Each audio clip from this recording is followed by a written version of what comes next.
don't you identify your question and I'll come back to you. And the president and this entire administration are focused on that every day. I can go through the very long list of economic actions this president has taken. I know you work for Bloomberg, so I'm sure you're well. Some of those cabinet members were caught off guard by the email. Nobody was caught off guard. The president campaigned on reigniting the Trump economy and fixing the mess that was created by the previous administration. We know they created an economic and an inflation nightmare for the American people, and I'm not going to stand up here and lie to you like my predecessor. Musk has obviously been doing a lot of work. He's been working every day, and a lot of the time weekends. He is designated as a special government employee, which means that he can only work 130 days per year. Is the White House expecting him to limit his work to 130 days, or are you going to work around those rules? Do you want to see him extend beyond the 130? So today is February 25th, so I think we've been here about 35 days, roughly. So ask me in another 100 days. That Democrats behaving like children would be the least surprising thing of the night. Karoline just gave a press briefing where she took apart the woke Democrats one by one. This time, she really went for it, revealing their shocking hypocrisy on live TV. She started with the issue of tariffs and didn't hold back, quickly, shutting them down with facts. The president mentioned a little disturbance during his remarks yesterday. The CEO of Target says that consumers will likely see prices go up on everything from strawberries to bananas to avocados. How long should Americans expect to pay higher prices? Are we talking a week, a couple of days, a few months? Again, I don't have a crystal ball, but what I can assure the American people is that this president and this administration is doing everything they can. And I would remind you and everybody else in this room that it's because of the previous administration's economic policies that Americans were left with record high inflation. Inflation throughout Joe Biden's entire 48 months in office was at or above 3%. It hit record highs, as you know. And there's a whole list of what the Biden economic disaster this president was left to clean up. It's been a month, but he's working hard every single day to do just that. Follow up on the carve out. Sorry to cut you off there. The U.S. imported $43 million worth of eggs from Canada. I know you mentioned some of the exemptions when it comes to automakers. Will there be any other carve outs, including for eggs? We know prices are soaring for Americans. I'm always confused about why these reporters show up looking so angry, as if they're on a mission to take down Karoline Leavitt.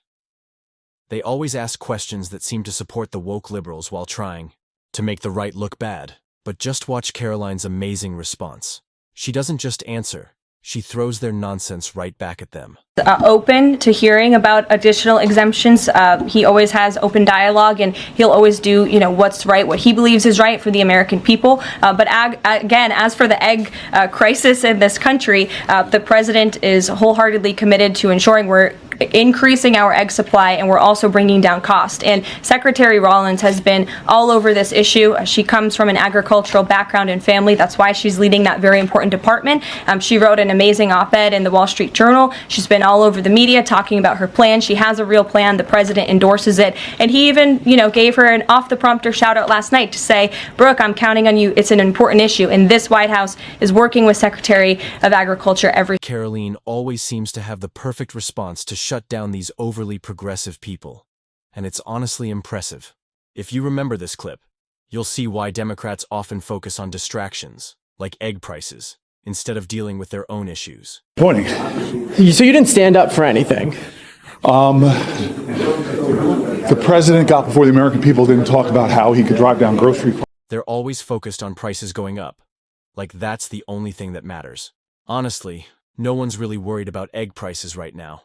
But of course, it's not just one senator pushing this nonsense. Another woke reporter had to bring up the same issue again. The president campaigned on reigniting the Trump economy and fixing the mess that was created by the previous administration. We know they created an economic and an inflation nightmare for the American people, and I'm not going to stand up here and lie to you like my predecessor did about the state of our economy. We understand there are people that are hurting, and this administration is wholeheartedly committed to ensuring that those individuals see relief and price reductions and tax tax cuts and in less regulations that are burdensome on their household and their businesses. And the president and this entire administration are focused on that every day. I can go through the very long list of economic actions this president has taken. I know you work for Bloomberg, so I'm sure you're well aware of them, but I can assure the American people that the president is very much focused on bringing down the cost of living crisis in this country that was created by the previous administration. This is exactly how you shut down a person who's being unreasonable, by using their own words against them. That's why I love Karoline Leavitt. She speaks with confidence, knowing these woke reporters aren't asking questions to help, but to humiliate and cause more chaos.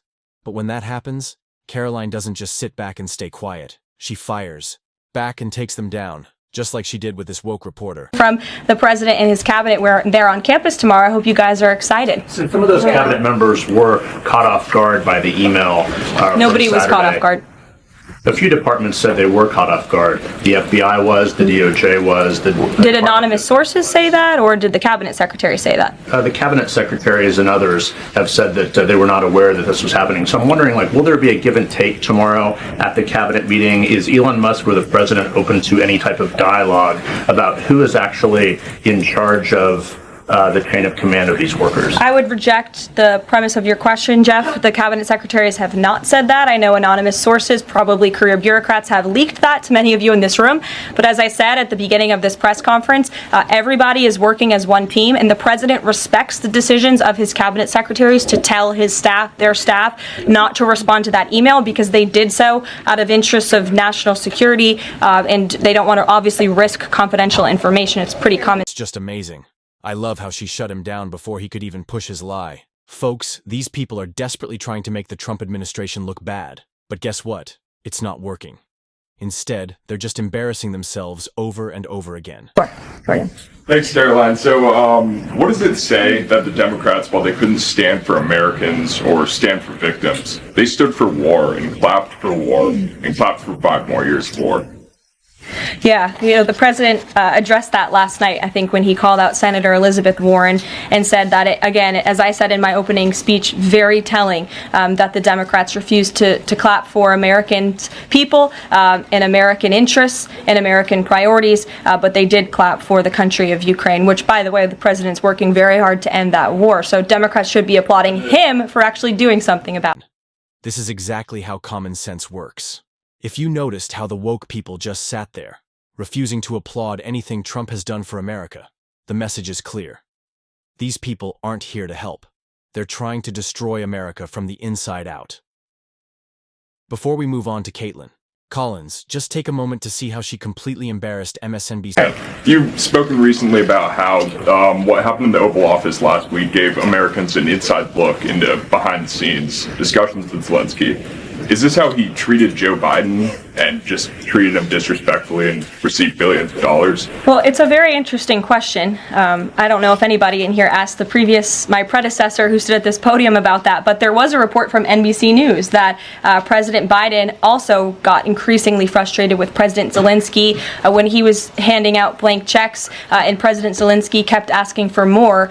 Joe Biden was quite frustrated with that. So again, as I've said repeatedly, Friday revealed the frustrations that this administration has had in closed-door negotiations with the Ukrainians. However, President Zelensky did put out a statement yesterday, which we believe is a positive step forward, and National Security Advisor Mike Waltz has been talking to his Ukrainian counterparts, and so we're in the midst of this. That's just amazing, because these woke folks refuse to admit how badly they messed up over the past 4 years. And trust me, none of them, like Karoline Leavitt pointed out, ever asked real questions like this before. But even when they did ask, no one back then had the guts to answer them honestly. And finally, look who just showed up. Caitlin Collins.